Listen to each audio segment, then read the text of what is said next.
Section कौन सा है आपका? ए, F13 CS,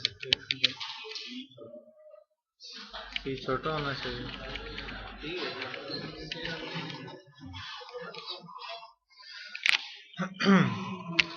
उसने हमें एक फॉर्म खुद बना दिया है। अगर ये इधर से कॉपी होके आ जाए तो मजा ही आ जाए। वैसे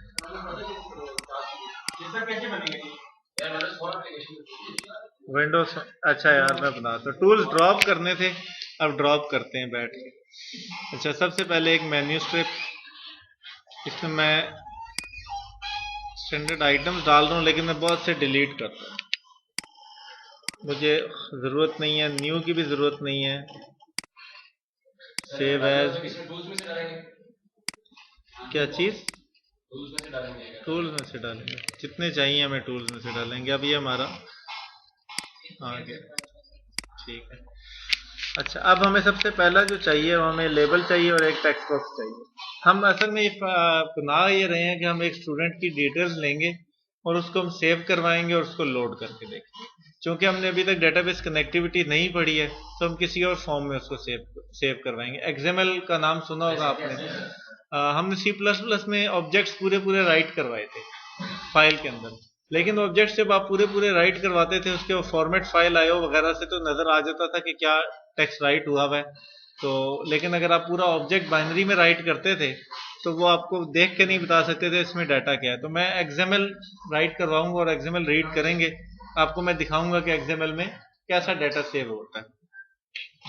तो अभी हमें एक लेबल चाहिए और एक टेक्स्ट बॉक्स। अब मैं जो मुझे डिटेल्स चाहिए स्टूडेंट की,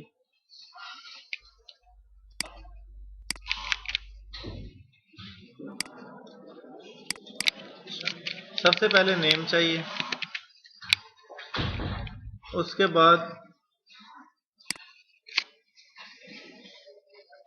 हमें एक टेक्स्ट बॉक्स चाहिए नेम की इनपुट लेने के लिए। उसका हम नाम कुछ इस तरह रख लेते हैं कि हमें पता चल जाए कि ये नेम है। थोड़ा सा साइज बढ़ा लिया। अब हमें एक टेक्स्ट बॉक्स और चाहिए था रजिस्ट्रेशन नंबर के लिए, वो थोड़ा सा नीचे था लेकिन अभी से बना लेते हैं।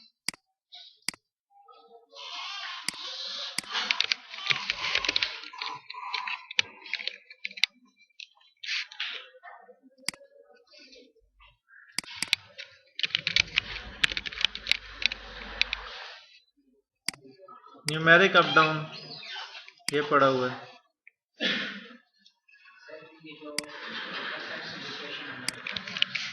हाँ जी,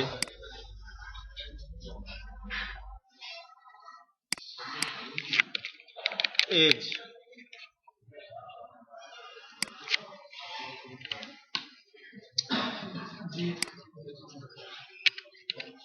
अच्छा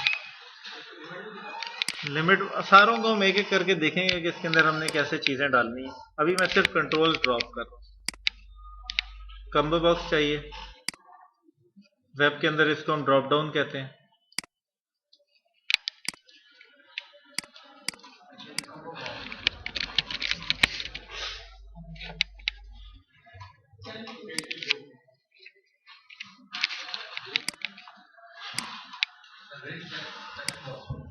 रिच टेक्स्ट बॉक्स थोड़ा सा बड़ा होता है। क्या चीज टेबल? कॉमन कंट्रोल में ये लिखा हुआ है date time picker. Date of birth हम ले लेंगे स्टूडेंट की। उसके अलावा अब हमें एक चाहिए चेक बॉक्स। मैं इसका टेक्स्ट डिलीट कर दूंगा क्योंकि मैं इसका टेक्स्ट, क्योंकि हम लेफ्ट पे लिख रहे हैं, किस बारे में है ये। हम एक ऐसी फंक्शनैलिटी देना चाहेंगे कि होस्टलाइड्स के लिए अगर कोई स्टूडेंट होस्टलाइड है, या इस ठीक नहीं रहेगा, यहाँ पे होस्टलाइड है, वो उसे चेक करे तो कुछ उसे फैसिलिटीज अवेलेबल हो जाएं जिनको वो अवेल करना चाहता है या नहीं करना चाहता। कम check box, check list box,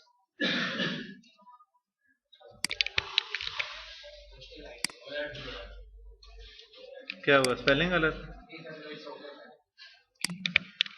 ठीक,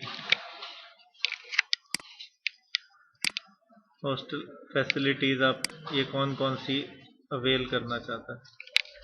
ठीक है। अच्छा, नाम हमने इनके चेंज नहीं किए। Do you like this. अच्छा, आपका जो रेडियो बटन होता है वो इसके अंदर ऑटो ना इस तरह का होता है कि अलग अलग होते हैं। आपके पास आपकी फंक्शनैलिटी पे डिपेंड करता है। अगर आप फैसिलिटीज़ वगैरह कोई रेडियो बटन से पिक करना चाह रहे हैं तो आप चाहेंगे कि वो मल्टीपल सेलेक्ट हो सके। हम ये करेंगे कि हम पूछना चाह रहे हैं कि एप्लीकेशन उसे पसंद आई या नहीं, हम यस नो करवाना चाह रहे हैं। तो अगर हम रेडियो बटन को इकट्ठा करना चाहेंगे, दोनों में से एक सेलेक्ट हो एक वक्त में, आपने देखी होगी फंक्शनैलिटी, तो आपको ग्रुप बॉक्स यूज़ करना होता है। ग्रुप बॉक्स इसमें नहीं है नॉर्मली जी।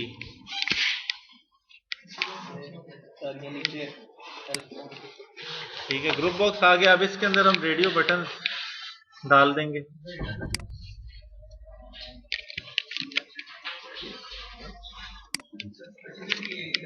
यार टाइम से क्यों नहीं आते हो आप लोग?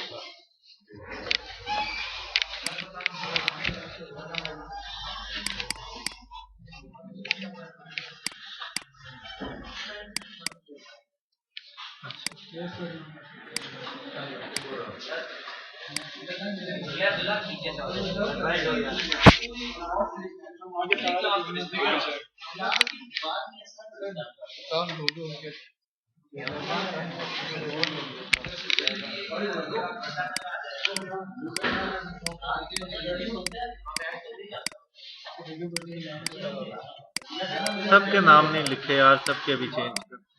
मैं जरा इनको ऊपर कर रहा हूँ, नीचे जगह बनेगा।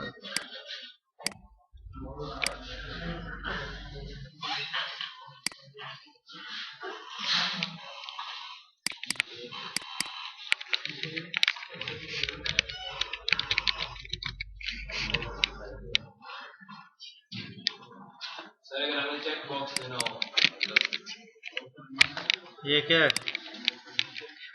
एक से ज्यादा चीजें, एक से ज्यादा चीजें। थोड़ा सा हौसला करो। यस नहीं हो, यस। ये नो था, नीचे नो होता है, क्या करो?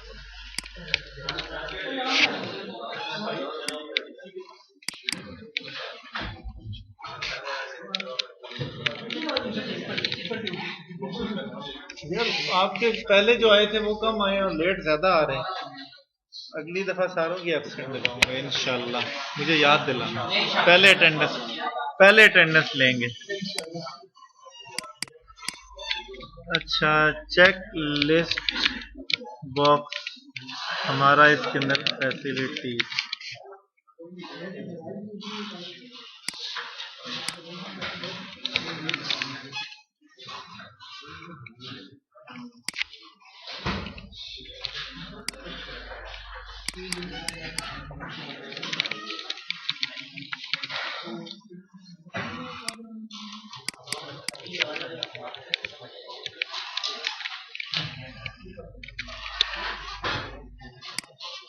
सर ये क्या था? Date picker, date of birth, combo box, faculty. अच्छा ये तमाम हो गए। ठीक है। अच्छा, हम टेक्स्ट बॉक्स यूज करते हैं कोई भी टेक्स्ट इनपुट लेने के लिए। ठीक है, नेम हम इनपुट ले लेंगे। न्यूमेरिक अप डाउन हम यूज करते हैं। हमने न्यूमेरिक वैल्यू लेनी है, डेसिमल में ही हमें देता वैल्यू। ठीक है, न्यूमेरिक वैल्यू लेनी है और प्लस ऊपर नीचे करके हमसे उससे वैल्यू हम उससे ले सकते हैं। आपने ये हो सकता है कहीं ना कहीं यूज किया हो। इसमें हम जो प्रॉपर्टी हमारे लिए ज़रूरी है या आपको कभी ज़रूरत पड़ती है, जैसे हम स्टूडेंट की हम एज ले रहे हैं तो हम चाहेंगे कि एटलीस्ट स्टूडेंट 18 का हो। ठीक है, आप मैक्सिमम भी दे सकते हैं एज, मिनिमम भी दे सकते हैं। ठीक है, इसमें इसकी अपने अगर हम देखें वैल्यू चेंज, अगर वैल्यू चेंज के ऊपर अगर हम कोई काम करवाना चाहते हैं तो हम इसके इवेंट हैंडलर को कर लेंगे। ठीक है, रजिस्ट्रेशन नंबर अमूमन हमारा स्ट्रिंग होता है, लेकिन मैं इसके अंदर सिर्फ इंटीजर पार्ट लूंगा। इंटीजर पार्ट क्यों लूंगा? क्योंकि हम इस एग्जाम्पल के अंदर वैलिडेशन करके भी देखेंगे। वैलिडेशन हमारी अमूमन ये होती है कि आप डाटा गलत देते हैं तो आपको कोई एरर मैसेज आता है कि आप डाटा गलत दे रहे हैं। तो मैं ये नहीं चाहता कि मैं जो वैलिडेशन करूं वो आपको मैसेज बॉक्स आते रहे। तो प्रॉपर जिस तरह आपकी प्रोफेशनल वैलिडेशन हो रही होती है कि एक आइकन आता है जो कि ब्लिंक कर रहा होता है, उसके ऊपर कोई मैसेज लिखा होता है, इस किस्म की आज हम कुछ वैलिडेशन करेंगे। कंबो बॉक्स के अंदर कंबो बॉक्स है, इसके हम आइटम्स खुद ऐड कर सकते हैं। हमारी जो फैकल्टी है वो FBAS है, हर लाइन एक एलिमेंट बन जाएगा। तो हमारी FBS है, FET है, फैकल्टी ऑफ सोशल साइंसेज है, FMS है, बस इतनी काफी है। जो रजिस्ट्रेशन नंबर, इसको हम यूनिक करने के लिए कौन सी प्रॉपर्टी यूनिक करने के लिए हम कोई प्रॉपर्टी यूज नहीं करते।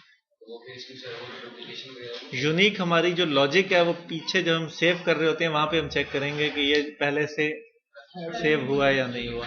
असल में ये एप्लीकेशन बहुत प्रिलिमिनरी लेवल की है, छोटे लेवल की है, इसमें हम कोई इतना खास नहीं कर रहे। वैलिडेशन सिर्फ मैं यूजर जो डाटा एंटर कर रहा है हम ये चेक करेंगे जो हम एक्सपेक्ट कर रहे हैं यूजर उसी तरह का डाटा एंटर कर रहा है या नहीं कर रहा।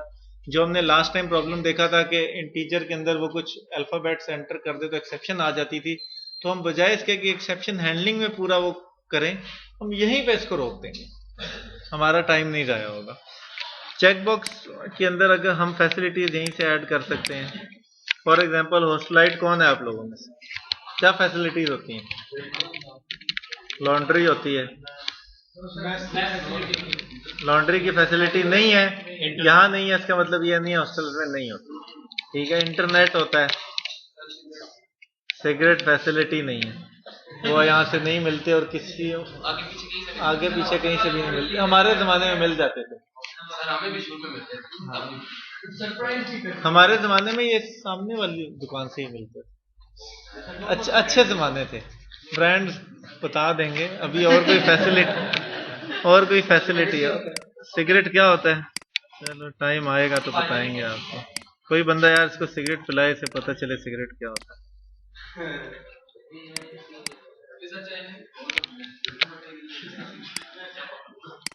डबल क्लिक हो गया, चलो बाद में भी करना ना। अच्छा वापस आ जाओ यार, जो उसने बाद में कर लेंगे। अच्छा, रेडियो बटन 1 को हमने यस करना। एक और बंदा आ गया है, किधर गए थे? रोबोस्ट गए थे, इसके ऊपर से टापो। चलो अच्छा यार, किसी टेबल पे बैठ,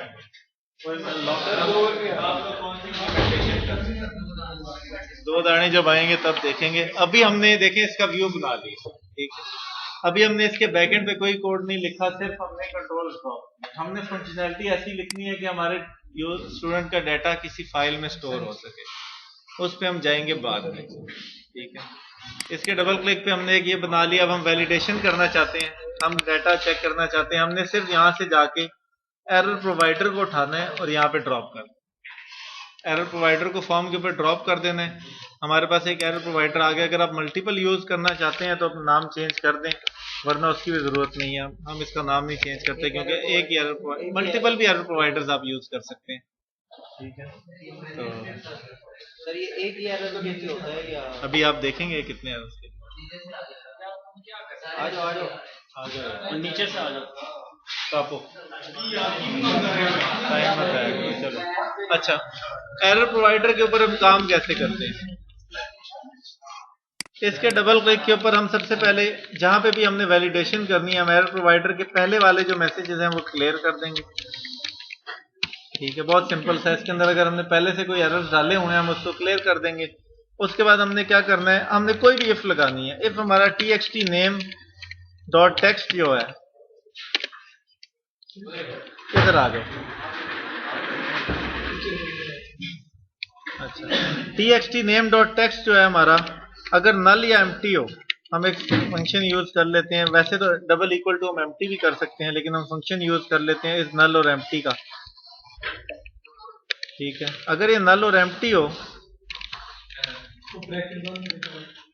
कर देते हैं, तो फिर हमने क्या करना है, एरर प्रोवाइडर को एक मैसेज सेट एरर कर देना है। ये एरर है। कंट्रोल किसके ऊपर हम कर रहे हैं? Text txt name. एरर क्या है? Name is required. यानी कि अगर वो नहीं एंटर करेगा तब ये एरर देगा। अगर वो हाँ नल और या एम्प्टी होगा तो हम उसको एरर दिखा देंगे जी। हाँ वो फील्ड रिक्वायर्ड वाला वो फिलहाल नहीं डलेगा, वो बताता हूँ मैं कैसे डलेगा। फिलहाल सिर्फ एरर प्रोवाइडर्स को हम देख रहे हैं, ठीक है। वो डलता है, उसको क्या कहते हैं, सुपरस्क्रिप्ट से नहीं डलता, उसके लिए एक स्पेसिफिक वर्ड होता है। वैलिडेशंस के लिए क्या वर्ड होता है, रिक्वायर्ड फील्ड वैलिडेटर।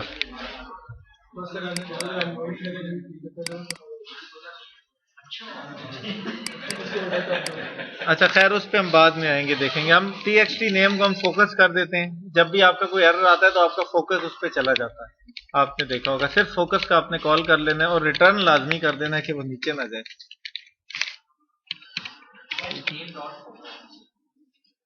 जो कंट्रोल है उसके ऊपर हमने फोकस कॉल कर दिए। अभी हम सेव दबाया,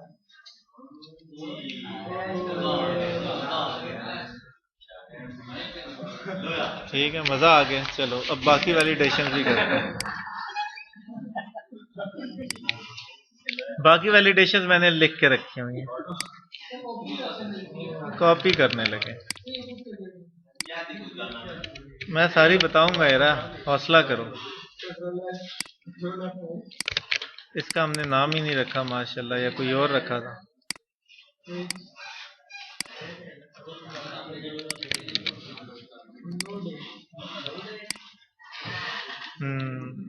अच्छा ठीक है। हमने न्यूमेरिक अप डाउन का एज का हमने देख लिया। अगर उसकी वैल्यू 20 से नीचे हो, मैंने 18 से नीचे हो वैसे ही नहीं जाने देगा, तो मैंने 1-2 का एरर लगाने के लिए फर्क छोड़ दिया। Age can not be less than 20 हो गया। चूंकि हम इफ पे लिख रहे हैं तो इसका मतलब हम किसी किस्म की कंडीशन भी चेक कर सकते हैं। इफ अगर मेरा मूड ठीक नहीं है तो उसको एरर दे दो, कोई भी कंडीशन यहाँ पे लगा सकते हैं, ठीक है। रजिस्ट्रेशन नंबर डॉट टेक्स्ट को देखा हमने, ये देखा कि अगर रजिस्ट्रेशन नंबर जो उसने दिया है वो इंटीजर नहीं है। ट्राई पार्स हम करते हैं, हम उसको एक इंटीजर टेम्परेरी तौर पे देते हैं, उसमें वो सेव करके देखता है आउट के अंदर, उसके अंदर वो सेव करके देता है। अगर वो सेव सक्सेसफुल हो जाता है तो इसका मतलब ये है कि ट्राई पार्स सक्सेसफुल हो गया। मैंने नोट लगाया हुआ है, पार्सिंग सक्सेसफुल नहीं हुई तो वो बता देंगे कि रजिस्ट्रेशन नंबर इनकरेक्ट। जो हमारा ड्रॉप डाउन होता है जब वो स्टार्ट होता है तो अमूमन यह सिलेक्ट लिखा आता है या वो एम्प्टी आ रहा होता है। अगर हमने उसको स्पेसिफिकली उसके सिलेक्टेड इंडेक्स को आपने बताया ना हो कि पहले से सिलेक्टेड इंडेक्स कौन सी होनी चाहिए, हमने कोई नहीं बताया अभी तक, तो इसका मतलब यह है उसकी जो सिलेक्टेड इंडेक्स होगी कि जो चीज सेलेक्ट हुई हुई है ड्रॉप डाउन के अंदर वो 0 से लेस होगी। तो अगर 0 से लेस है, उसने कोई फैकल्टी सिलेक्ट नहीं की, तो उसको एरर दे दे। इसका हमने चेक कर लिया था, इस पे अब एरर आ गया, एज इज लेस देन 20। पहले तो ये एरर आएगा कि रजिस्ट्रेशन नंबर इज रिक्वायर्ड, फिर ये एरर आना चाहिए कि इनकरेक्ट फॉर्म में इसको नंबर होना चाहिए। फैकल्टी का एरर आएगा, फैकल्टी इज रिक्वायर्ड, जैसे ही कोई सेलेक्ट आएगी। अब चूंकि हमारा प्रोग्राम आगे कोई कोड नहीं लिख रहा तो ये सारे मैंने क्लियर ना किया होता तो एरर दूर ना होता, वो जो ब्लिंक कर रहा। जी नेम में अगर आप नंबर डालते तो एरर आता है।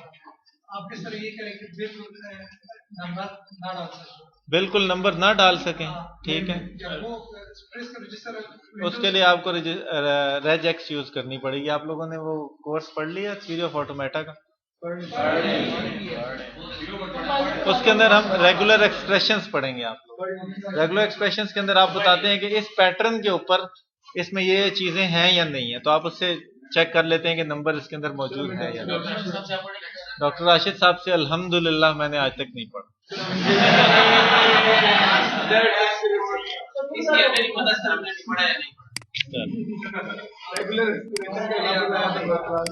बच के रहना, वो आपको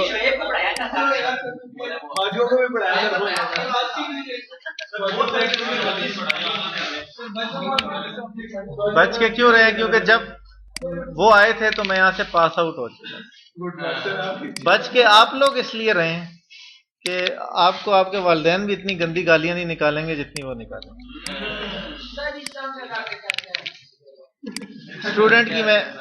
स्टूडेंट की मैंने क्लास बना ली है इन्हीं बातों में, ठीक है। नेम है वही जो हमने कंट्रोल रखे थे, उनको हमने ऑब्वियसली कहीं सेव तो करना है। Age, registration number, faculty, date of birth, slide है या नहीं है, भूल है। चूंकि ये है या नहीं है तो वो बूलियन है, डेट टाइम सेव कराना है तो हम डेट टाइम यूज कर रहे हैं। इंटीजर सेव कराना है, हम एज इंटीजर में होती है, हमने इंटीजर सेव करा दिया। स्ट्रिंग हॉस्टल फैसिलिटीज हमने देखा था मल्टीपल फैसिलिटीज हैं तो हम उनको कॉमा सेपरेटेड सेव करवा सकते हैं, या तो हम यहाँ पे इसको लिस्ट सेव करवा सकते हैं। क्या चीज? गेटर सेटर गेटर आप लोगों ने कभी नहीं पढ़े हुए? मैं बता देता हूँ कॉन्सेप्ट क्या होता है। आपका कॉन्सेप्ट ये होता है कि आपको ना किसी भी फील्ड के ऊपर आप अपनी मर्जी की गेट और सेट प्रॉपर्टीज लगा सकते हैं। फॉर एग्जांपल आप यहाँ पे चेक कर सकते हैं कि आपने एक रजिस्ट्रेशन नंबर की स्ट्रिंग इनपुट ली है, ठीक है, वो रजिस्ट्रेशन नंबर यहाँ पे आप वैलिडेट कर सकते हैं जो चीज इनपुट आई है वो ठीक है या नहीं है। अभी मैंने कुछ यहाँ पे वो इस तरह होगा कि अगर कोई स्ट्रिंग है नेम, गेट और सेट के अंदर आप ये कर सकते हैं। यहाँ पे आप सिर्फ ये करेंगे कि जी फॉर एग्जांपल नेम को आपने रिटर्न कर दिया। गेटर सेटर अगर आपने खुद इंप्लीमेंट करने हो तो आप एक क्या करते हैं, एक स्ट्रिंग ले लेते हैं, आप एक स्ट्रिंग ले लेते हैं प्राइवेट टाइप की अंडरस्कोर नेम, और आप खुद उसको इंप्लीमेंट कर रहे हैं। आप इसके अंदर क्या करेंगे, जब भी कोई चीज आएगी आप इसको साइन कर देंगे। आप यहाँ पे इसको कहेंगे जी फॉर एग्जांपल मैं एक छोटा सा लगा देता हूँ, जो नेम आ रहा है, जो वैल्यू आ रही है, ठीक है, इसकी जो लेंथ है अगर लेस देन 5 है, ठीक है, नोट कर लेते हैं, अगर लेस देन 5 नहीं है तो अंडरस्कोर नेम को वैल्यू असाइन कर दो, वरना नहीं करनी, ठीक है। Not can not be applied to, हाँ ठीक कह रहे हैं आप। इस पूरे का जो रिजल्ट आएगा उसके ऊपर नोट होना चाहिए ना, ठीक है। अगर वैल्यू लेस देन 5 है इसका मतलब है नाम उसने बहुत छोटा रखा है, ठीक है, तो उस केस के अंदर हम इसके अंदर कुछ नहीं डाल रहे, ठीक है। लेस देन 5 नहीं है तो फिर नाम बड़ा है उसको नेम में डाल दो, तो हम अपनी तरफ से गेटर सेटर लगा सकते हैं। लेकिन अगर आप उसके बने बनाए यूज करना चाहते हैं जो कि सिर्फ उस वैल्यू को गेट और सेट कर रहे हो, ठीक है, वो कैसे होंगे कि वो सिर्फ ये हो रहा होगा, इनसे ये हो रहा है असल में। एक आपका प्राइवेट है उसको गेटर और सेटर, उसके लिए एक पब्लिक प्रॉपर्टी बनी हुई है जो कि उसके साथ डील करती रहेगी, ठीक है। असल में जो मैंने गेट सेट लिखा है बैक एंड में ये चीज इंप्लीमेंट हुई है, एक प्राइवेट प्रॉपर्टी का उसने एक पब्लिक प्रॉपर्टी बनाई हुई है जो कि उसके साथ सेट गेटर कर रही है। C++ में आपने सेटर गेटर क्यों नहीं लिखे यार? तो आपने ये तो पढ़ा होगा कि प्रॉपर्टी के लिए सेट का आप फंक्शन बना देते हैं, आप गेट का फंक्शन बना देते हैं, ये उसका नहीं पढ़ा आपने कभी? प्रॉपर्टी को सेट किया, प्रॉपर्टी यार, एट्रीब्यूट को आपने कभी सेट किया? दुनिया जहान के झूठे हो, एट्रीब्यूट को सेट किए बगैर आप लोग C++ पास ही नहीं कर सकते थे। आप यूजर से इनपुट लेते हैं, क्लास के वैल्यूज डालते हैं प्रॉपर्टीज के अंदर, क्लास के एज के अंदर आपने प्रॉपर्टी डाली है, हाँ, वो सेट गेट ही हो रहा होता है। सेट का मतलब ये है प्रॉपर्टी को सेट कर देना, गेट का मतलब ये है प्रॉपर्टी की वैल्यू ले ले, बस कॉन्सेप्ट यही आप इसके थ्रू कर रहे। आपने इसके थ्रू नहीं किया था, आपने फंक्शन लिखे होंगे, अगर आपको जब जरूरत पड़ती होगी आप किसी फंक्शन के अंदर वो लाइन लिखते होंगे। लेकिन आपके बनाने में तो क्राइटेरिया सेट करना नेम का नहीं वहां पे किया हुआ,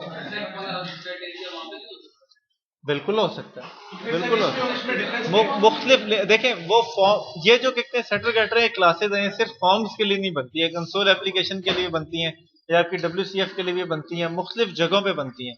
तो हर जगह पे आपके पास फ्रंट एंड नहीं होता वैलिडेशन के लिए, तो मुख्तलिफ जगहों पे हमारे पास वैलिडेशन हम कर सकते हैं। इसके अलावा आप पार्सिंग कर सकते हैं, आप रजिस्ट्रेशन नंबर ले सकते हैं और उससे आप फैकल्टी वगैरह निकाल सकते हैं। आपने एक उससे इनपुट लिया, आप यहाँ पे रजिस्ट्रेशन नंबर की इनपुट ले रहे हैं, यहाँ पे आपने रजिस्ट्रेशन नंबर रखा हुआ है और सेट करते हुए आप उसको स्प्लिट कर रहे हैं फॉरवर्ड स्लैश से, और बाकी वालों को आप सेट कर रहे हैं। जैसे कि मैं यहाँ पे ये लिख सकता हूँ कि फॉर एग्जांपल एज जो है वो जो भी इनपुट आ रही है, इनपुट से अगर मैंने कोई पार्स करके 10 वैल्यू निकाली है तो वो एज को भी डाल, ठीक है। एक उसने इनपुट आई है, उससे उसने यहाँ पे पार्स करके मुख्तलिफ एट्रीब्यूट्स को, मुख्तलिफ प्रॉपर्टीज को वैल्यूज दे दी, ठीक है। इस काम के लिए हम सेटर गेटर यूज करते हैं। अगर आपने डिफॉल्ट यूज करने हैं तो आप जस्ट उसके आगे ये लिख देते हैं कि वो आए और चाहे। हमने स्टूडेंट की क्लास बना ली है, ये डाटा हमने सेव करना है। अब स्टूडेंट की क्लास के अंदर हमारे बटन क्लिक के ऊपर वैल्यूज जानी चाहिए, एक ऑब्जेक्ट बनना चाहिए। ये लाइंस चूंकि आपको आती हैं तो इसलिए मैं इनको कॉपी पेस्ट करूंगा। ये इसमें मैं ये बता दूंगा कि हम कौन से वाले एलिमेंट्स को यूज कर रहे हैं। सेव तो बाद में होगा, अभी तो सिर्फ ऑब्जेक्ट के अंदर वैल्यूज चल रही है। अच्छा, इसका नाम कुछ चेंज है। अच्छा ठीक है, सबसे पहले स्टूडेंट का हमने ऑब्जेक्ट बनाया नेम के अंदर txt name.text.trim। ट्रिम क्या करता है, आगे पीछे अगर कोई स्पेसेस गलती से डल गई हैं तो स्पेसेस हटा देगा, आगे पीछे, बीच में से स्पेसेस नहीं रिमूव करेगा। स्ट्रिंग के आगे और पीछे से स्पेसेस रिमूव कर देगा। माशाल्लाह, 1 घंटे बाद कुछ सीख लाए आप। और आप ये CR है, ये सेक्शन आपका कौन सा है? इसके साथ में बात नहीं बेटा, आपको हमने एक स्टूडेंट को ऑब्जेक्ट बनाया, ठीक है। नेम के अंदर हमने टेक्स्ट बॉक्स नेम जो हमने रखा था उसके टेक्स्ट से हमने ट्रिम करके डाटा लिया, ट्रिम करके डाटा लिए। ट्रिम आगे पीछे जो ट्रेलिंग स्पेसेस होंगी उनको रिमूव कर देगा। एज के अंदर हमने जो न्यूमेरिक अप डाउन एज हमारा ऑब्जेक्ट था उसकी वैल्यू पिक कर ली है। वैल्यू चूंकि डेसिमल होती है तो हमने उसको इंटीजर में कन्वर्ट कर लिया। हमारी जो ऑटो कहते कन्वर्जन होती है वो इस तरह ब्रैकेट्स में रख के हो जाती है, जो ऑटो वाली नहीं होती उनके लिए हम पार्सिंग यूज करते हैं, ठीक है। Registration number integer dot parse text registration number dot text. चूंकि मैं पहले ऊपर वैलिडेट कर चुका हूं तो मुझे यहाँ एक्सेप्शन हैंडलिंग की जरूरत नहीं है, पहले मैं ऊपर वैलिडेट कर चुका हूं। अब जब नीचे आएगा कंट्रोल, इसका मतलब है ये इंटीजर ही है, ठीक है। पहले हमने ऊपर वैलिडेशन लगाई हुई है ना रजिस्ट्रेशन नंबर की, वो नजर आ रही है ट्राई पास पर, ठीक है। उसके बाद हमने जो भी सिलेक्टेड आइटम होना चाहिए। अगर हमने ऊपर वैलिडेशन ना लगाई हो तो यहाँ पे ये सिर्फ मिलेगा क्या चीज मिल जाएगा? वैलिडेशन ना लगाई हो तो यहाँ पे एक्सेप्शन आने का चांस। अगर उसने गलत इनपुट लगा कर दी थी, जिसमें कल हमने एक छोटा सा कैलकुलेटर बनाया था उसमें हमने गलत इनपुट दी थी तो दोबारा से एक्सेप्शन आई थी। हमने वैलिडेशन लगाई हुई है, अगर वो गलत इनपुट देगा तो उसको एरर शो हो जाएगा, नीचे आएगा ही नहीं, ठीक है। हमने जो हमारा कॉम्बो बॉक्स था फैकल्टी का, उसका सिलेक्टेड आइटम उठा लिया। सिलेक्टेड आइटम ऑब्जेक्ट होता है, उसमें आप देखेंगे जब आप आगे एडवांस लेवल पे यूज करेंगे, सिलेक्टेड आइटम में मल्टीपल किस्म की चीजें आ सकती हैं। हमने सिर्फ एक स्ट्रिंग डाली हुई है, उसके अंदर पूरे ऑब्जेक्ट आ सकते हैं, तो इसलिए उस सिलेक्टेड आइटम को मैंने टू स्ट्रिंग किया, क्योंकि मुझे पता है कि वो स्ट्रिंग है तो वो स्ट्रिंग रिटर्न कर देगा। डेट ऑफ बर्थ जो हमने वहां सेलेक्ट की होगी डेट पिकर से, उसकी वैल्यू, ये वैल्यू एक डेट टाइम है, तो आप ओवर करेंगे वो आपको बता देगा वैल्यू में क्या आना है। डेट टाइम आनी है और डेट टाइम को हमने डेट ऑफ बर्थ में डाल दिया, ठीक है। अच्छा, होस्टलाइड हमने बूल चेक बॉक्स अगर चेक हुआ है तो चेक प्रॉपर्टी में ट्रू या फॉल्स पड़ा होगा, वो जस्ट हमने उसको कर दिया। अब हमने ये कहा था कि हम लोग जी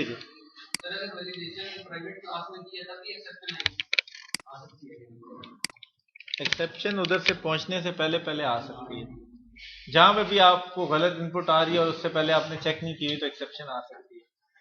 अच्छा, चेक लिस्ट बॉक्स कुछ इस किस्म का।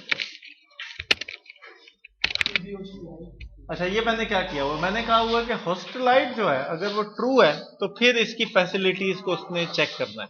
अगर होस्टलाइट नहीं है तो ऑब्वियसली वो हॉस्टल जाके लॉन्ड्री तो नहीं करवा, तो उसको जस्ट मैंने कॉमा सेपरेटेड वैल्यूज के अंदर सेव करा दिया। और अगर उसका यस उसने किया हुआ है तो लाइक दिस एप्लीकेशन को ट्रू कर दो, वरना फॉल्स कर दो, ठीक है। हमने सिर्फ डाटा अपने कंट्रोल से पिक किया और अपनी क्लास के एक ऑब्जेक्ट के अंदर सेव करवा दिया। अभी हमने और कोई काम नहीं क्या यूज किया। वेरिएबल, ये एक जेनेरिक है वेरिएबल, इसकी बड़ी जबरदस्त फंक्शनैलिटी है। आपको जब पता ना हो, कंफर्म ना हो कि आपने किस टाइप का वेरिएबल, किस टाइप की डाटा टाइप आने वाली है, आप बार यूज कर लें, वो ऑटोमेटिकली उसके अंदर कन्वर्ट हो जाएगा। ये अलबत्ता नहीं हो सकता कि आपने पहली दफा वार के अंदर स्ट्रिंग डाल दी है तो आप थोड़ी देर बाद कोई इंटीजर डाल रहे, एक दफा डल गया तो उसके बाद वो स्ट्रिंग की तरह बिहेव करेगा। ऑब्जेक्ट एक क्लास है, वार कर सकते हैं ना। ये चेक लिस्ट आइटम्स हमें क्या रिटर्न कर रहा है, हमें check list box dot checked item collection के अंदर से कुछ हमें रिटर्न कर रहा है, ठीक है। तो वो वेरिएबल में जो कुछ भी होगा वो आ जाएगा, वैसे वो स्ट्रिंग रिटर्न होगी क्योंकि हमने खुद उसके अंदर स्ट्रिंग्स डाली हुई है। हमने याद होगा आपने एडिट आइटम्स करके हमने 3 स्ट्रिंग इसके अंदर डाली, तो वो हमें स्ट्रिंग रिटर्न करेगा, इसीलिए हमने उस नीचे मैंने उस ऑब्जेक्ट के साथ कंकैटिनेट कर दिया सारा। कंकैटिनेशन क्या चीज होती है? Plus is equal to, plus is equal to क्या कर रहा है? लाइन क्या कर रही है? हॉस्टल फैसिलिटी स्टार्ट में एम्प्टी होंगी, पहली जो फैसिलिटी उसने चेक की होगी, जो भी चेक की होगी, चेक्ड आइटम्स में से, चेक्ड आइटम इंग्लिश पे जाए इसमें, जो उस लिस्ट बॉक्स के अंदर से चेक हुए हैं, जितने भी चेक हुए हैं, ठीक है, वो इसके अंदर लूप लग जाएगा उनके ऊपर, एक एक करके उसके अंदर आ जाएगा। अगर उसने लॉन्ड्री चेक की है तो वो प्लस होकर हॉस्टल फैसिलिटीज में आ जाएगी, एक कॉमा लग जाएगा। उसके बाद अगर उसने इंटरनेट चेक किया होगा तो इंटरनेट आ जाएगा, उसके बाद कॉमा लग जाएगा। तो जितनी भी उसने चेक की होंगी वो इसके अंदर एक स्ट्रिंग बन जाएगी। लाइक दिस एप्लीकेशन में ट्रू या फॉल्स है, हमारे रेडियो बटन दोनों म्यूचुअली एक्सक्लूसिव हैं, एक वक्त में चेक हो सकता है, तो मैंने सिर्फ यस के लिए चेक किया। सर ये XML में हमें कॉमा वगैरह नजर आएंगे जाके? किसमें? XML में। XML में मैं आपको बना के दिखाऊंगा, जिस तरह सेव कर रही होगी, ठीक है, तो वहां पे जो भी डाटा हमने यहाँ पे गेट किया है वहां पे हमें नजर आएगा। आखिर में कॉमा फालतू आ जाएगा, आने जी। हाँ, ये हमने तब तक वो नीचे नहीं आएगा, तो हमने कुछ ऐसा करना है कि अभी ये चूंकि हमारा अनचेक है तो ये अनेबल नहीं होना चाहिए, और जब ये चेक हो तो ये अनेबल हो जाए। तो हम इसकी प्रॉपर्टीज में जाते हैं, इसका चेक चेंज पे जाते हैं, और हम यहां पे लिखते हैं इफ अगर ये चेक हो तो क्या करे, हमारा उसका क्या नाम था, सी लिस्ट समथिंग डॉट एनेबल्ड, ये ट्रू हो, एल्स में फॉल्स हो जाए।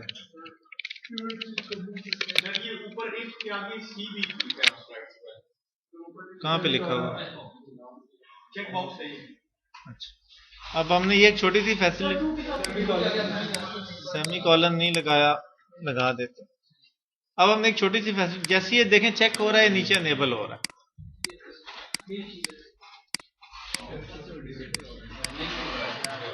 ब्लिंक क्यों कर रहा है? क्योंकि मैं क्लिक कर रहा हूँ। अभी वो डिसेबल्ड है तो वो डिम करके वो शो करा रहा है कि ये क्लिकेबल नहीं है। अभी एक और छोटी सी बुरी चीज है कि सिलेक्ट कर रहा है लेकिन ये चेक नहीं कर रहा था, तो मुझे 2 क्लिक करने पड़ रहे हैं। ठीक है, तो सही है ये।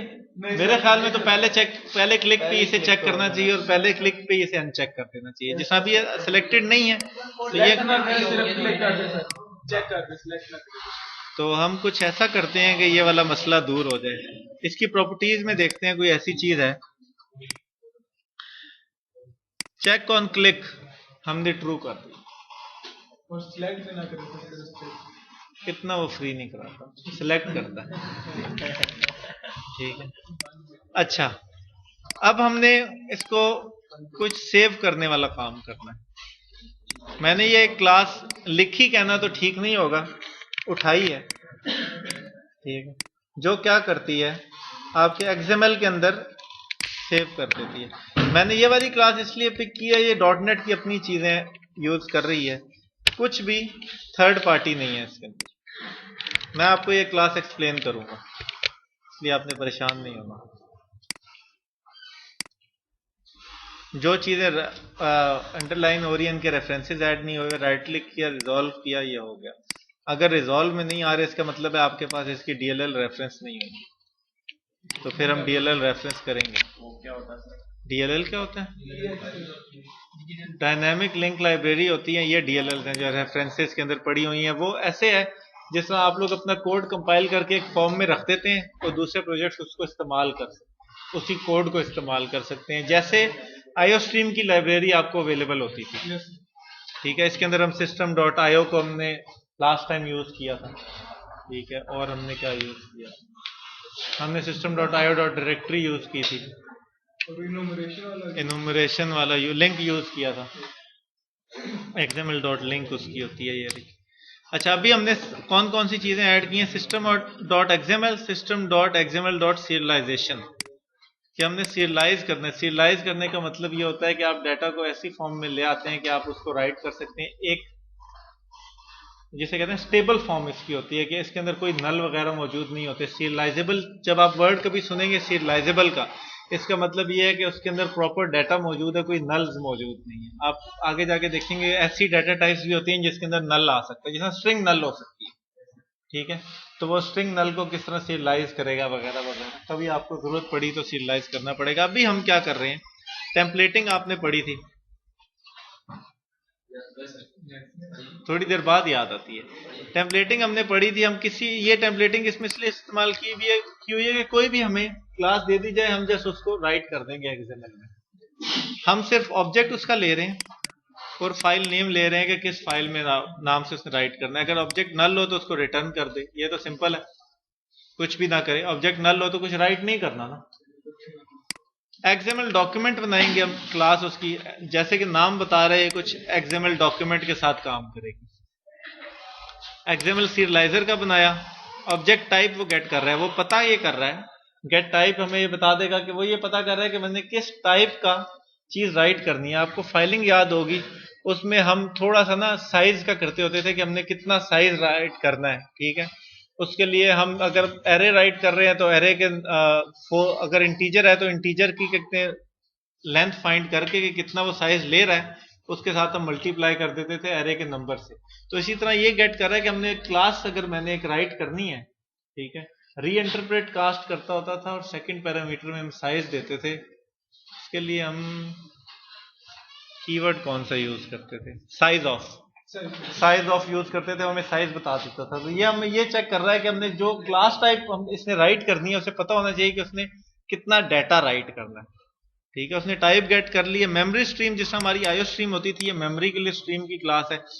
ये क्या करेगी, सिर्फ थोड़ा सा आप इंग्लिश से कॉमन सेंस यूज करें तो आपको कोड समझ आ जाएगा। जो ऑब्जेक्ट आया है वो स्ट्रीम के अंदर उसने सीरियलाइज कर दिया, उसने स्ट्रीम के अंदर डाल दिया उस स्ट्रीम की। उसके बाद हमने पोजीशन 0 कर दिया। आपको याद होगा फाइलिंग के अंदर हमारे पॉइंटर्स होते थे जो पोजीशन के ऊपर होते थे।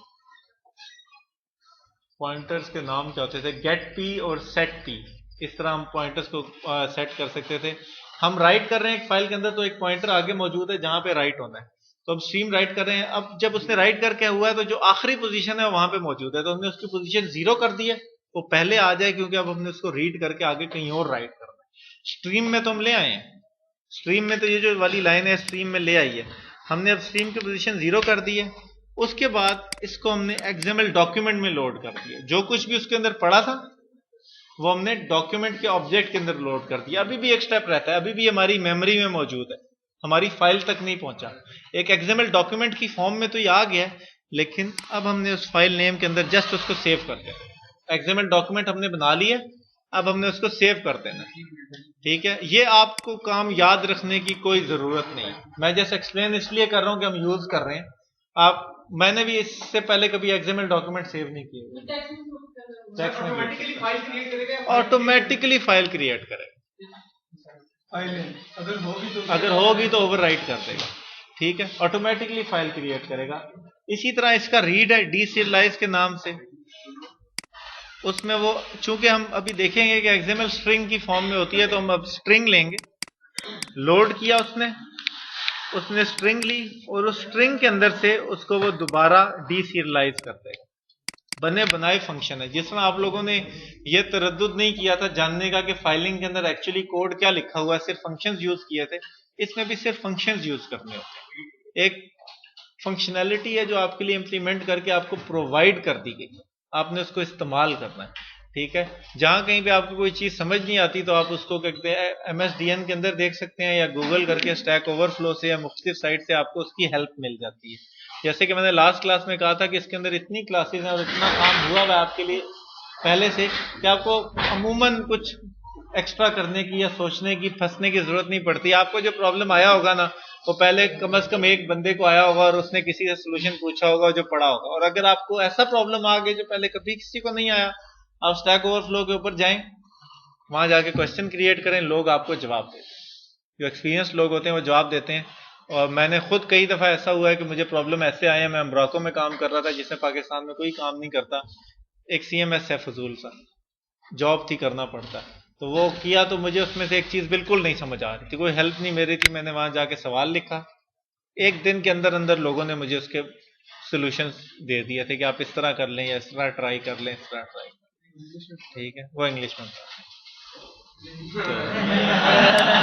खैर, हमने जो रीडर खोला है, हमने एक ऑब्जेक्ट को दोबारा रीड किया और वगैरह वगैरह। अभी हमने सिर्फ यहाँ पे एक काम करना है कि हमने XML serializer का ऑब्जेक्ट बनाना है। ठीक है,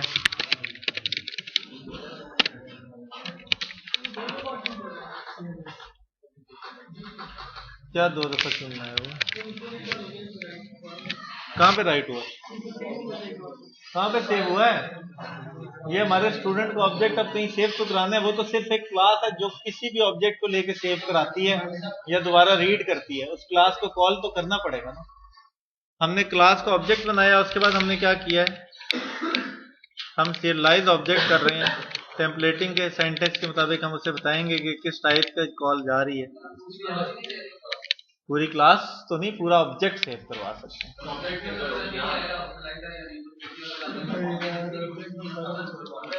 एक मिनट रुक जाओ, इसका जवाब तुम्हें मिल जाएगा। मैंने इसमें क्या पास किया है, एरर दे रहा है कि फाइल नेम मैंने पास नहीं किया। मैं कहता हूं जी स्टूडेंट का जो नाम है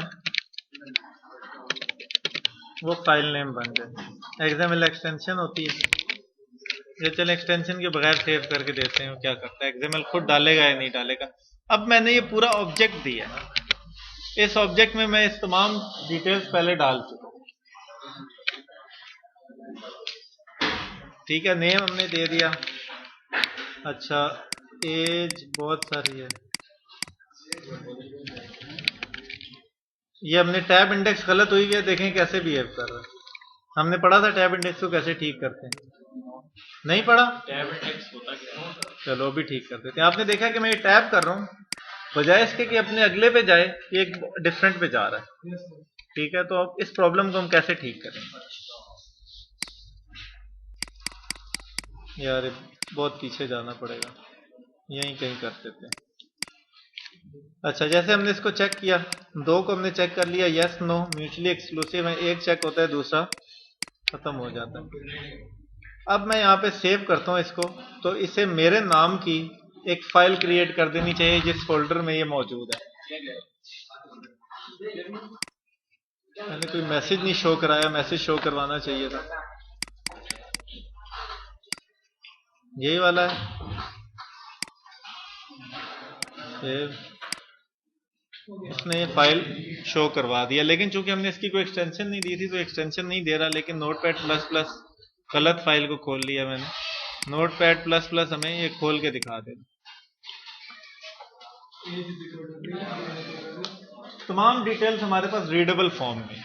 XML में सेव कराने का सबसे बड़ा फायदा ये है कि तमाम डिटेल्स हमारे पास रीडेबल फॉर्म में। आप देखेंगे लॉन्ड्री और मैस उसने चेक किया था, वो इसके अंदर आ गया। ठीक है, अच्छा, इसमें चूंकि अब ये स्ट्रिंग फॉर्म में है तो उसके बाद हमने देखा था डीसerialize में वो स्ट्रिंग रीड करता है और उसके बाद दोबारा से उसको ऑब्जेक्ट की फॉर्म में लेकर आता है। अच्छा, इसमें अभी एक और नाम सेव करें। तो दूसरी टाइप में लेगी तो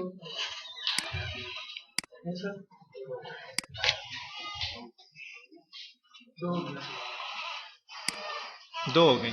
अच्छा, इसमें पहला काम तो हम ये करते हैं ना कि इसकी एक्सटेंशन लगाते हैं।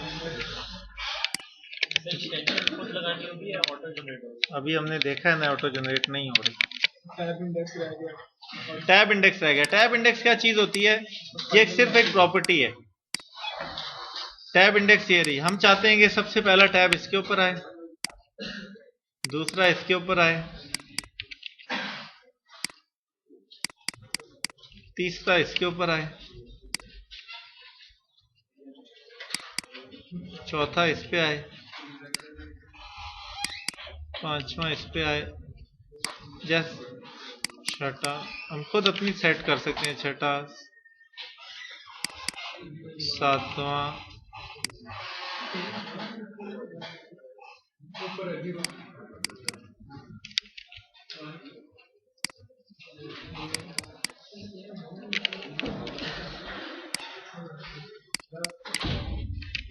तो सर एक और चीज, जब वो सेव का बटन क्लिक करे ना तो वो क्या होगा, शो कराए हो गया फॉर्म का एंट्री कर, फॉर्म एम्प्टी करा लेते हैं। यहाँ पे हमें मैसेज बॉक्स में हमें शो कराना चाहिए। तो एग्जिट कर वालेकुम अस्सलाम।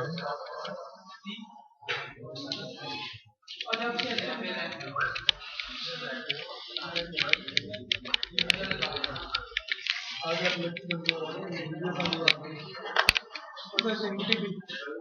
एम्प्टी इस तरह होगा, txt name dot text is equals to, तो ये एम्प्टी कर देगा। अब पूरों को एम्प्टी करना टाइम का ज़या, इन सारों को खुद एम्प्टी कर देगा। हमने कुछ भी किया है उसी नाम से अगर हम दोबारा करना चाहते हैं तो कैसे बिहेव करेगा। अच्छा, फैकल्टी हमारी इसके बगैर भी करके देखते हैं।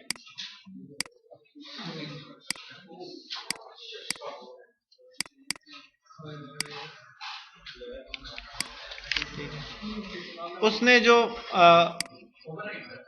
ओवरराइट नहीं कर दिया, क्योंकि XML डॉट XML आ गया तो उसने नई फाइल बना दी है, पहले वाले में डॉट XML नहीं था। लेकिन इसने एक चीज स्किप कर दी है, जो हमारी फैसिलिटीज वाला था ना, वो इसके अंदर मौजूद ही नहीं है, क्योंकि वो हमने अब वो नल आया था। सर उधर फॉल्स और ट्रू की जगह चेंज करें, यहाँ पे यस नो भी हो सकता है। यस नो नहीं हो सकता सर इधर फॉल्स उसी तरह डेटा की तरह लिखा आ रहा है, काम कर सकता है। हाँ, तो यस नो भी क्योंकि आप जब एक बूलियन को सेव करा रहे हैं तो वो ट्रू और फॉल्स होता है, वो आपकी मर्जी से यस और नो नहीं चलता। आप यस नो कर सकते हैं अगर आप एक स्पेशल कहते रख लें फील्ड, उसमें ट्रू फॉल्स के अगेंस्ट आप उसमें वैल्यू सेव कराते थे। जी, ओवरराइट नहीं हुआ, ये पिछली फाइल ये रही, मैं दिखाता हूँ, ये रही। अब दोबारा करके देखते हैं, ये तो हमने जैसा, अब देखते हैं कि ओवरराइट करेगा या नहीं करेगा। नहीं तो नहीं बनेगी, वही ओवरराइट हुई है, इसमें हम कुछ चेंज कर देते हैं। सर इसी फॉर्म पे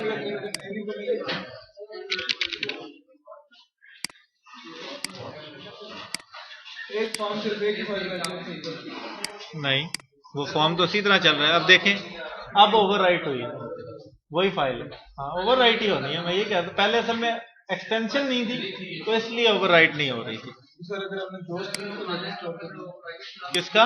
दो स्टूडेंट को डेटा स्टोर दो स्टूडेंट का डेटा स्टोर करना है तो आप बारी बारी कर सकते हैं। ये मुख्तलिफ तरीके हैं चीजें स्टोर करने की।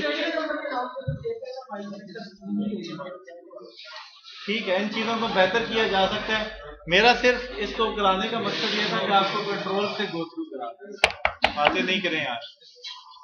मेरा सिर्फ इसको मकसद ये था कि आप लोग को इन कंट्रोल से मैं गो थ्रू करवा दूं। इन कंट्रोल से हमने गो थ्रू करा दिया, सिर्फ हमने ये किया, हम ओपन करके, एक काम रह गया ओपन करके देखना चाहिए कि वाकई फाइल क्रिएट हुई है, तो फाइल में से हम कुछ निकाल के भी दिखा दें। हमने यहाँ पे यह ओपन का हमारा मौजूद था, इसको हम इस्तेमाल करते हैं।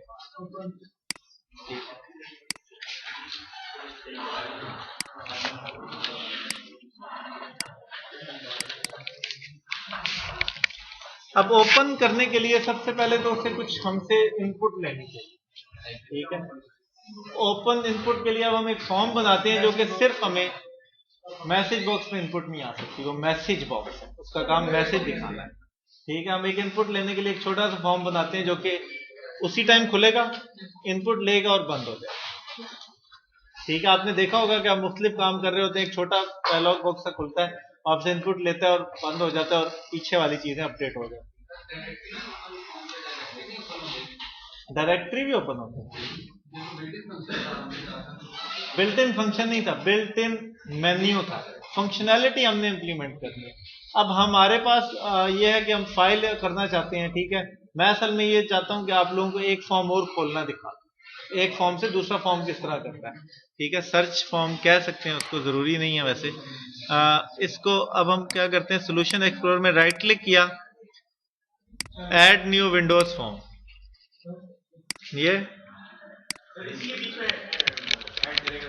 हाँ उसी सोल्यूशन के अंदर, उसी प्रोजेक्ट के अंदर मैं ऐड कर रहा हूँ, ठीक है। ये मैंने कर लिया। इसमें मुझे क्या चाहिए, मुझे एक टेक्स्ट बॉक्स चाहिए, एक बटन चाहिए,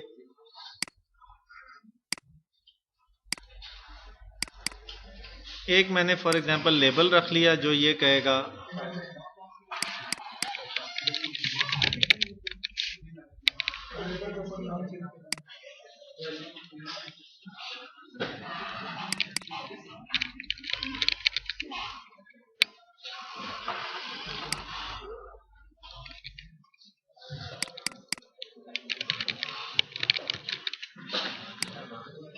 PTN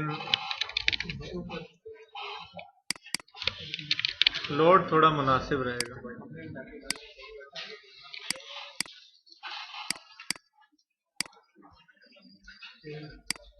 इसकी मैं एक और प्रॉपर्टी यूज करूंगा कि इसकी जो स्टार्ट पोजीशन होगी वो पेरेंट के दरमियान में कर देते हैं। पेरेंट इसका कौन होगा? बड़ा वाला फॉर्म जिससे कॉल हो रहा होगा। इसके लोड के ऊपर हमने क्या करना है? अच्छा, हमें इस फॉर्म से उस फॉर्म में डाटा वापस लेके जाना है। जो भी नेम एंटर हुआ होगा वो उस फॉर्म में वापस लेके जाना है।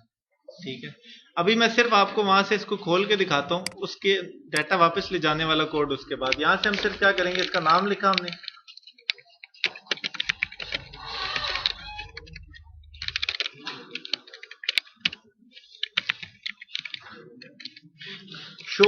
शो डायलॉग में ये फर्क है कि जो शो होता है उसको, अगर मैं आपको शो पहले करके दिखाता हूं, शो जो होता है उसमें कंट्रोल चेंज हो सकता है। ठीक है, ये देखें कंट्रोल चेंज हो सकता है, लेकिन मैं इस केस में नहीं चाहूंगा कि कंट्रोल मेरा दोबारा इधर आ जाए। ठीक है, इसमें मैं चाहूंगा कि वो जब तक हमें इनपुट ना दे कंट्रोल छोटे वाले फॉर्म के ऊपर रहे। तो मैं शो डायलॉग करूंगा। अब मैंने कुछ ऐसा काम करना है। शो डायलॉग की एक नजर देख लेते हैं। ठीक है, ये अब आ गया। अब ये नहीं करने देगा। हमने क्या करना है कि हमें वो जो फॉर्म खुला है, ठीक है, वो फॉर्म चाहिए ताकि हम उसको डाटा वापस दे सकें। ठीक है, उसके बहुत से तरीके हैं। सबसे आसान जो तरीका है वो ये है कि इसके कंस्ट्रक्टर में उसका हम रेफरेंस पास कर। मैं यहाँ पे लिख दूं फॉर्म 1 उसका नाम था, मैं पेरेंट के नाम से इसको मैंने दे दिया। यहाँ पे मैंने एक रख लिया है जी फॉर्म 1 पेरेंट फॉर्म। ठीक है, जो आया था पेरेंट फॉर्म को मैंने पेरेंट असाइन कर दिया। अब मेरे इस क्लास का वो पार्ट बन गया। ठीक है, जब भी कंस्ट्रक्टर कॉल होगा उसको ये देना पड़ेगा क्योंकि मैंने डिफॉल्ट कंस्ट्रक्टर चेंज कर दिया। अब यहां पे जस्ट मैं ये करूंगा, जो txt नेम में जो भी टेक्स्ट आया है, ठीक है, वो मैंने फॉर्म 1 के किसी भी पेरेंट फॉर्म के एलिमेंट किसी को भी दे देना है। अभी हमने कोई ऐसा एलिमेंट नहीं बनाया हुआ जो किसी और क्लास से पब्लिकली हो सके, या मैंने कोई ऐसा सेटर नहीं लिखा हुआ जो कि पब्लिकली किसी और क्लास से उसे कर सके, वो हमें बनाना पड़ेगा। पेरेंट फॉर्म डॉट में अभी हमें वो चीजें आ रही हैं जो कि पब्लिकली एक्सेसिबल हैं। इसमें कोई ऐसा नहीं है जो कि हम नेम के तौर पे इस्तेमाल कर सकें। तो हम कुछ ऐसा करते हैं जो कि हम नेम के तौर पे इसको इस्तेमाल करवा सकें। अब यहाँ पे ऑब्वियसली एरर आ गया, दिस के अंदर हमारा अपना फॉर्म पड़ा होगा। ठीक है, दिस के अंदर इट सेल्फ पड़ा होता है, तो हम फॉर्म के अंदर मौजूद है तो दिस के अंदर वो फॉर्म पड़ा हुआ है। हम एक स्ट्रिंग बना रहे हैं, फाइल नेम, और एक मैं फंक्शन बनाने लगा हूं public void set file name. ये उस पुराने वाले सेटर की तरह काम करेगा जो हम C++ में लिखते थे। एक प्रॉपर्टी को सेट करा देगा। इसमें आ रहा है जी, स्ट्रिंग में आ रहा होगा फाइल नेम।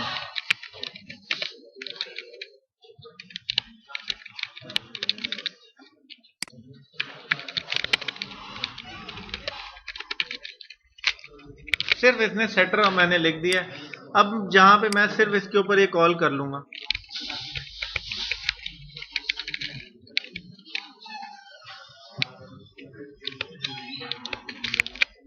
ये उसको सेट कर देगा। और इसके बाद ऑब्वियसली हमें इसको क्लोज करना है। क्लोज किए बगैर हमारा कंट्रोल वापस तो नहीं जाएगा।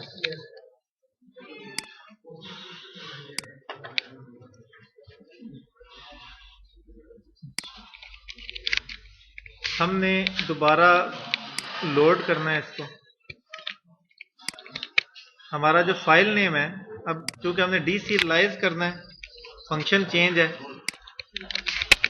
डीसीरियलाइज ऑब्जेक्ट, इसके अंदर हमने जस्ट उसका नाम देना है। हमारे पास फाइल नेम में वो आ जाएगा। ठीक है, फाइल नेम चूंकि हमने इसके अंदर बनाया, वहां पे हम उसको सेट कर देंगे। और मैसेज बॉक्स में इसने हमें एक ऑब्जेक्ट रिटर्न करना है स्टूडेंट का। ऑब्वियसली जो चीज रीड करेगा वो हमें देगा। हम मैसेज बॉक्स में फॉर अभी सिर्फ उसकी डेट ऑफ बर्थ शो करा दें। कि हमें पता चल जाए उसने रीड कर लिया।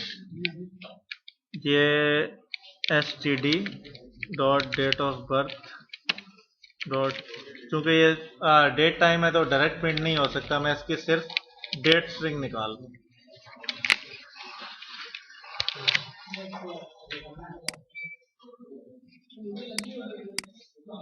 जहां पे हमने इस नाम से बनाया हुआ है, मैंने लोड किया, उसने मुझे बता दिया कि मैंने ये डेट सेव। अभी भी इसके अंदर एक प्रॉब्लम है, अगर मैं इसको क्रॉस कर देता हूं।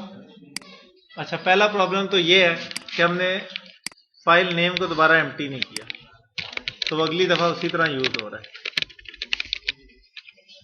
क्योंकि प्रोग्राम चल रहा है तो वो परसिस्ट कर रही है उसकी मेमोरी। फाइल कोई हाल नहीं है यार, सो रहे हो सारे। अब मैं ओपन कर रहा हूं और अब मैं इसको सिर्फ क्रॉस कर रहा हूं। अब एक्सेप्शन आनी चाहिए। ऑब्वियसली जब मैंने क्रॉस कर दिया है, वो हमारे बटन क्लिक के इवेंट में नहीं गया, उसने जो कुछ भी इनपुट आई हुई थी वो सेव नहीं की, ना इस वाले प्रोग्राम के अंदर वो सेव हुई, तो empty.xml तो कोई चीज उसे नहीं मिलने वाली ना। जब उसे कोई चीज नहीं मिली तो उसने एक्सेप्शन थ्रो कर दी। ठीक है, std नल आ गया था और एक्सेप्शन थ्रो कर दी है। हमें इफ एल्स की जरूरत नहीं है। हम इसको कैसे रोकेंगे? हम क्या करेंगे, हम लिखेंगे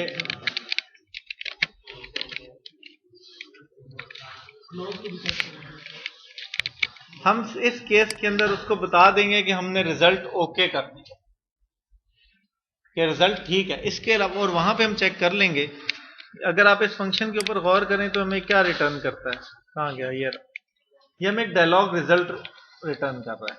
हम इस डायलॉग रिजल्ट को सेव कर लेते हैं।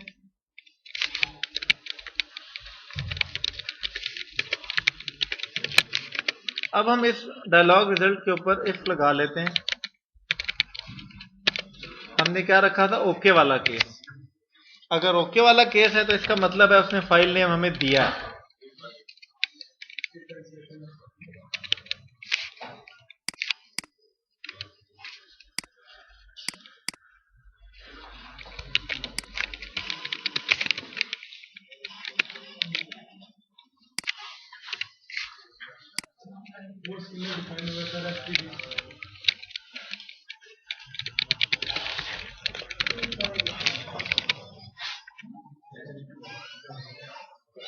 अब हम ओपन करेंगे और उसको अगर क्रॉस कर देंगे तो हमें कहेगा यार नेम हमें प्रोवाइड करें, हमारी कोई एक्सेप्शन वगैरह नहीं है। ठीक है, आज के लेक्चर के अंदर हमने बहुत कुछ कवर किया, बहुत कुछ कवर किया। तमाम जो बहुत ही हैवी हो गया लेक्चर, रिकॉर्डिंग नहीं समझ आ रही, अगली दफा आप मुझसे फिर पढ़ेंगे इंशाल्लाह। देखिए, अब ये वाला जो आपका कोर्स है ना, ये इसमें मैं आपको प्रोग्रामिंग नहीं सिखा सकता। ठीक है, ये डॉटनेट के ऊपर कोर्स है, मैं आपको डॉटनेट को इस्तेमाल करना जरूर सिखा सकता हूँ। अगर आप लोगों की प्रोग्रामिंग थोड़ी वीक है तो आपको उसके ऊपर मेहनत करनी पड़ेगी। जी, C# और C++ में 19-20 का फर्क।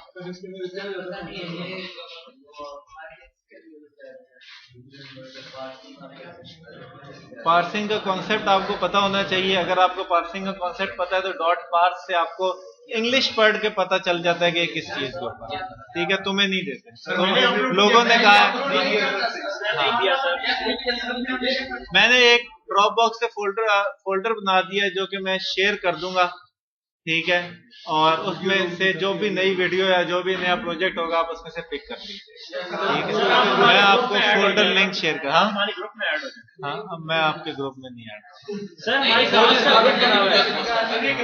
नहीं, मैं आपके ग्रुप से दूर बहुत ठीक हूँ। ठीक है, तो मैं आपको वो कहते हैं फोल्डर शेयर कर दूंगा 2-3 बंदों के साथ, एक के साथ नहीं। मुझे एक पेज के ऊपर ना ईमेल एड्रेस 2-3 बंदे लिख के दे दें, मैं सारों के साथ शेयर कर दूंगा। उसका सबसे बड़ा फायदा ये होगा कि आपके पास ऑनलाइन हर वक्त वो अवेलेबल होगा।